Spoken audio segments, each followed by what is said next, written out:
Hi, I'm Chitra. I'm Madhavi. I am Jyothi. I'm Padmaja.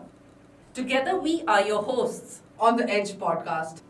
We bring you stories and experiences. From our experiments around learning, marketing, and design. These are stories of people, technology, And people interacting through technology. Of what we see, create, And recommend.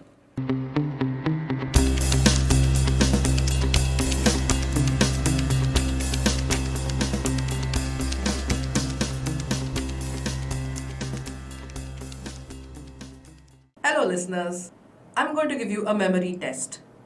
I will play a few tunes for you. Tell me which ones you recognize.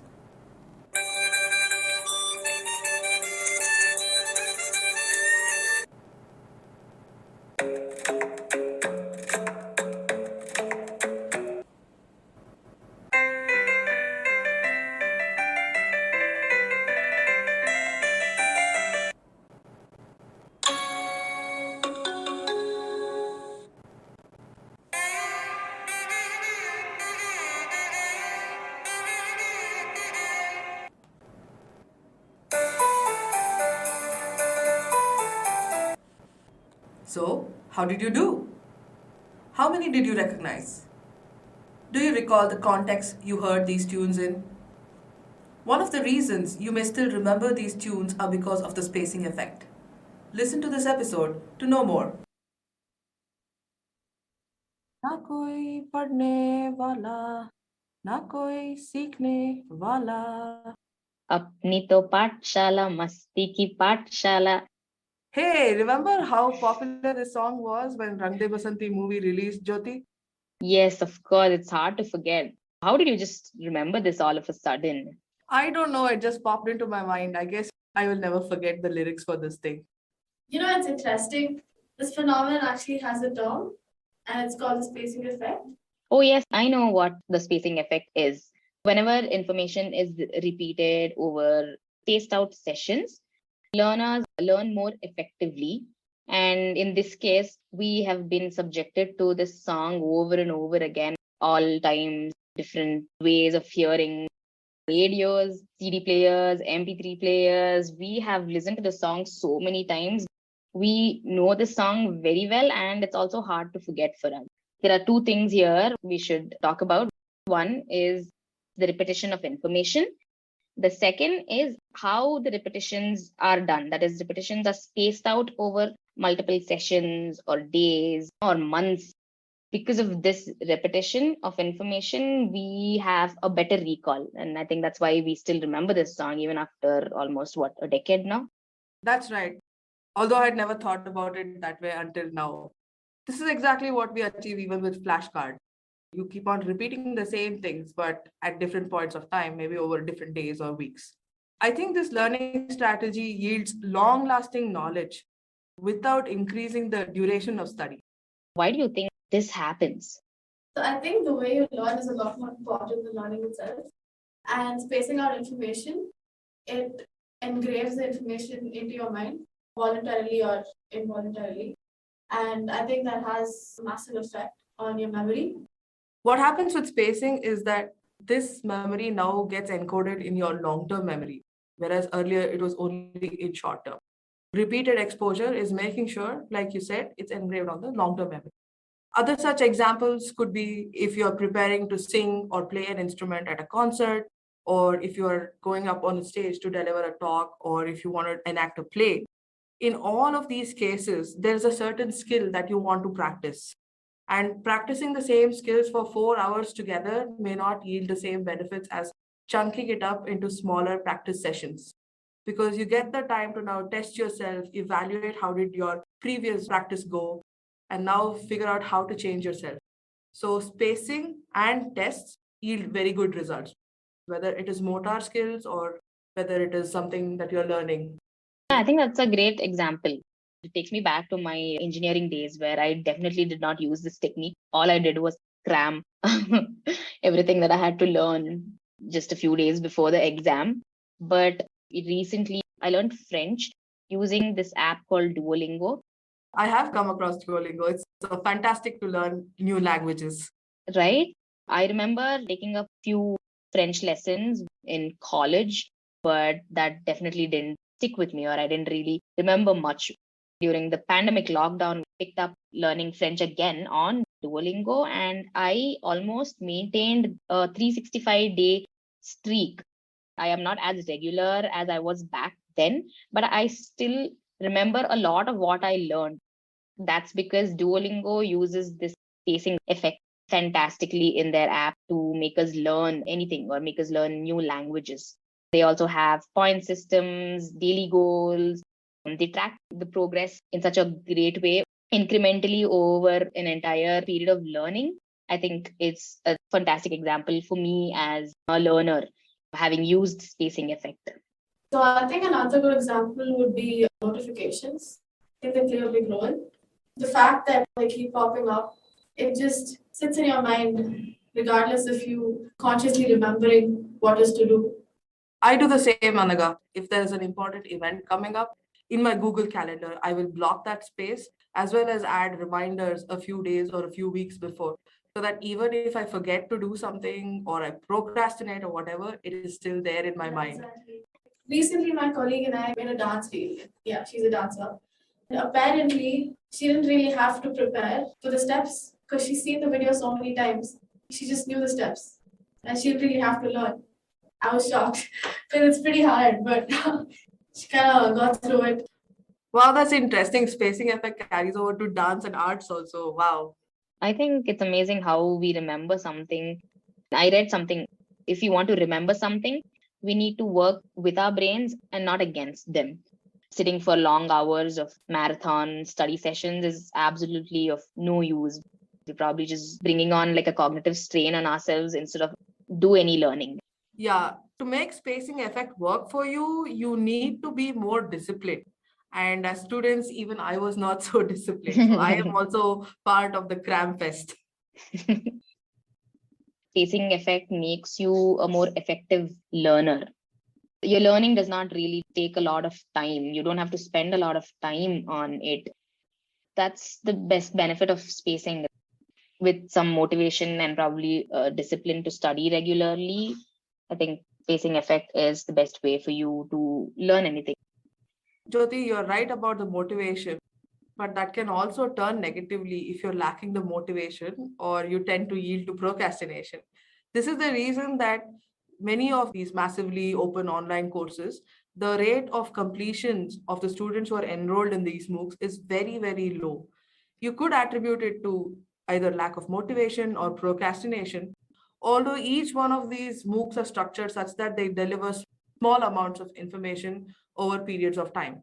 So they are trying to go for the spacing effect, but learners may somehow be avoiding it. I think this is just our unconscious bias at play. We have certain preconceived notions and it's hard for us to let go of it. So we are just sticking to things that we do the way we have done because that's what we've always been exposed to. I think this brings us to a term called the Ebbinghaus forgetting curve. Most of us forget what we have learned over a predictable exponential curve. A German psychologist had done some research which shows how people typically forget about 60% of what they have learned just 1 hour after it was taught. The way you can retain this information is to repeat that information over multiple sessions, which are also spread out in time. Retrieving knowledge requires more mental work than accessing newly acquired knowledge. Because of that extra work that your brain does, there is more retention of that knowledge. You can just revisit old knowledge periodically and you can shift that forgetting curve so that you don't forget as fast as you would have without any repetition. What you're talking about is reinforcing information at the right time. And what is that right time? The right time is when a person is about to forget it. Now, can we say that everybody forgets it at the same time? That's a little hard. But we could say maybe space out your reinforcement a few days later, something like that. We use this principle in our Smart Start, which is a reinforcement learning product as well. So on some day, we may introduce our learners to a topic. The next day, we may ask the learner to do an exercise related to the topic. The day after that, we may have a discussion around this topic. So what we are gunning for here is that the learner revisits the same topic, but doesn't necessarily do it in the same way as they did it the previous time. We may introduce polls and quizzes to make them think about this, to make them reflect about it. We may ask them to share with us a write-up.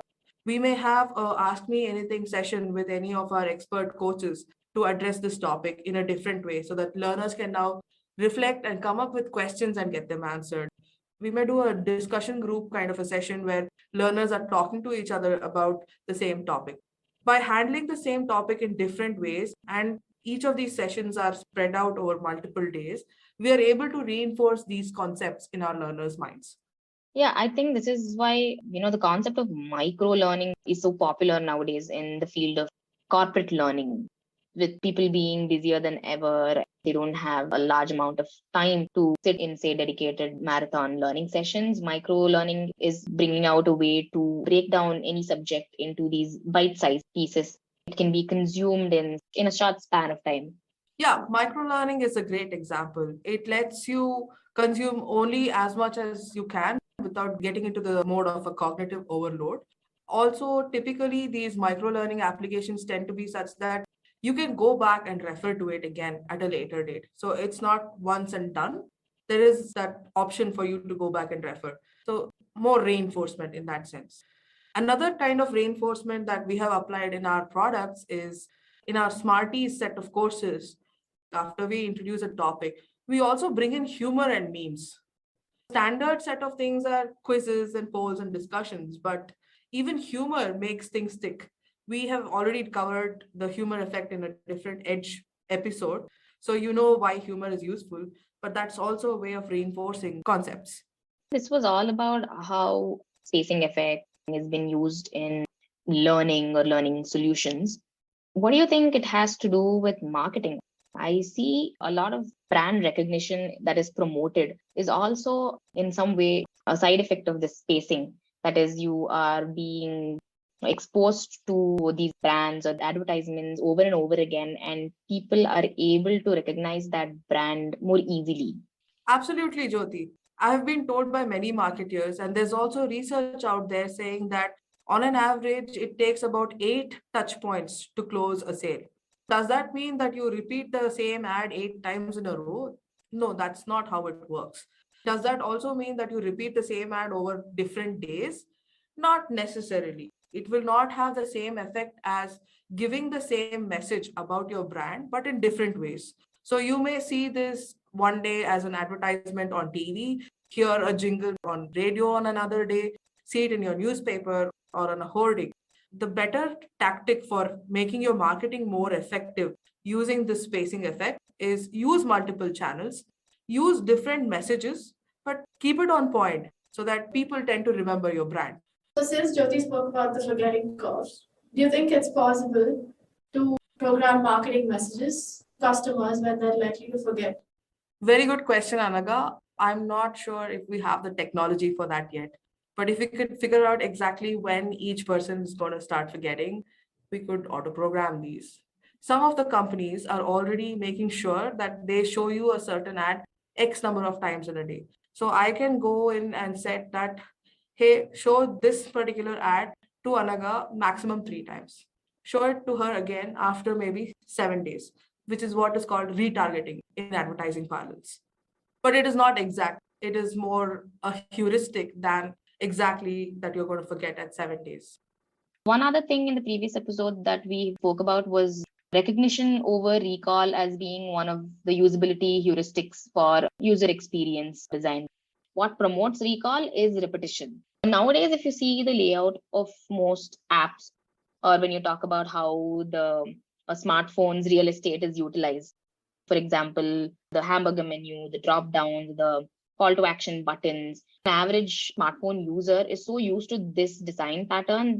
It's the spacing effect that is at play here. Because you are being exposed to that information over and over again. Nice. Thank you for that, Jyothi. I also think the spacing effect can be used when you are designing the onboarding experience for a user.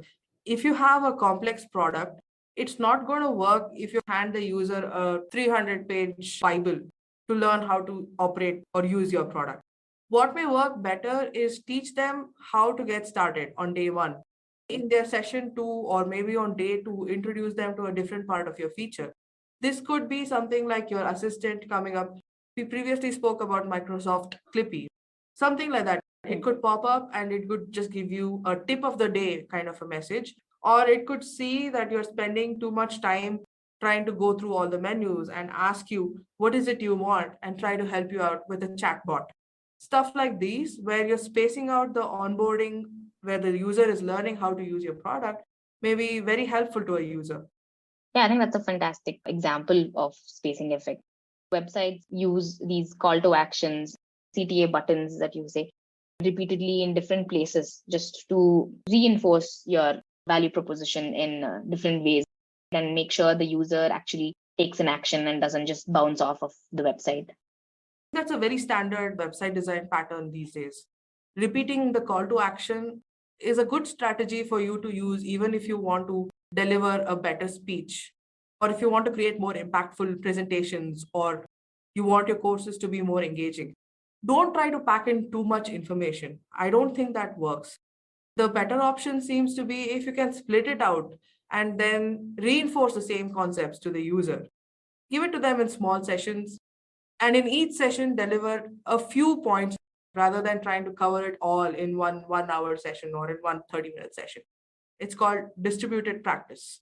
This is what instructional designers end up doing while designing courses. Is there any time you would like to overcome this bias?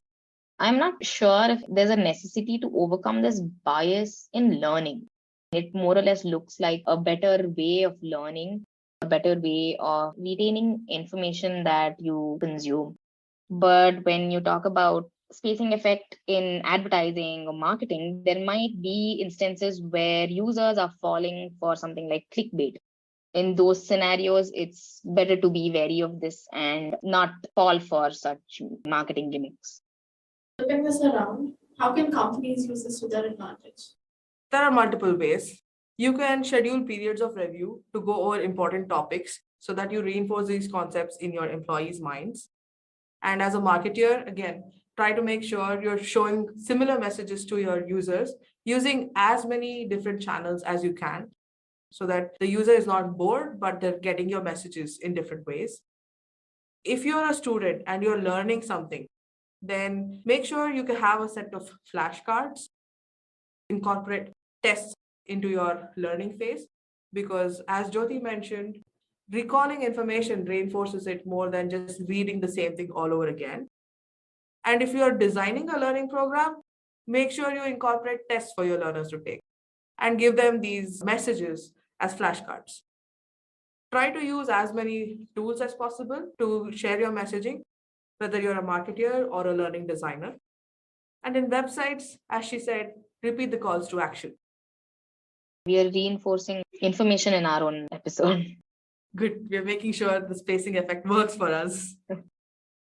On a related note, there's something called serial position effect, more widely used in UX design. It is the tendency for us to remember things that are either at the beginning of a list or at the end of the list. That is where they are positioned. I think Jyothi, Coca-Cola is not taking any such chances, even though they're one of the top brands every single year.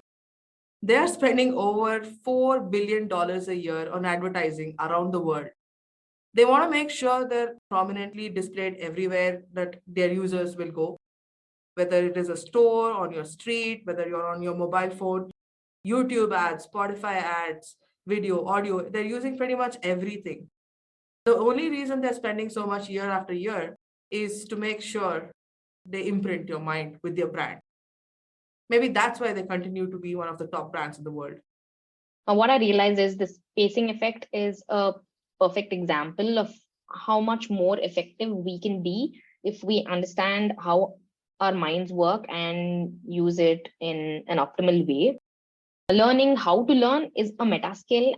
Spacing effect can be leveraged to master this skill.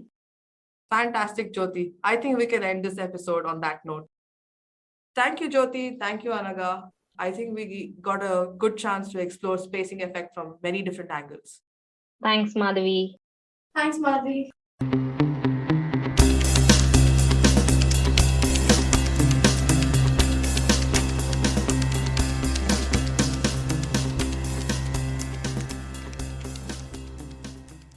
Please subscribe to the Edge podcast on your favorite podcast channel.